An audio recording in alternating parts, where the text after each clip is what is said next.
In today's video, I'm going to show you how to change your Google Calendar view in just a few clicks. Whether you want to see your schedule by day, week, month, year, or switch to a more detailed layout like 4 days or schedule view, this is a super simple setting that can make planning much easier.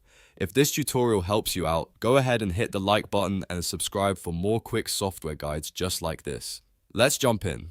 First, open Google Calendar in your browser. Once you're on the calendar page, look to the top right corner of the screen. You'll see a drop-down labeled View. This is where Google Calendar lets you change how your events are displayed. Click the View drop-down and you'll see several different options. You can choose day if you want to focus on a single date and see everything happening hour by hour.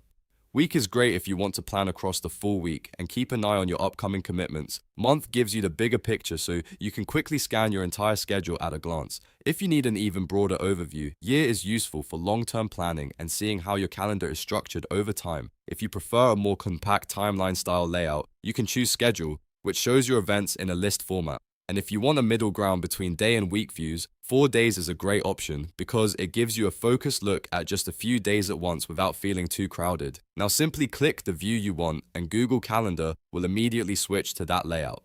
That's it. No extra steps, no complicated menus, just a quick change that helps you organize your time in the way that works best for you. A quick tip before you go. If you manage a busy calendar, try switching between views depending on the task. Use month for planning ahead, week for organizing your work, and day when you need to stay focused on one specific schedule. Little changes like this can make Google Calendar much easier to use every day. If this video helped, make sure to like this video and subscribe to the channel for more easy tutorials. Thanks for watching, and I'll see you in the next one.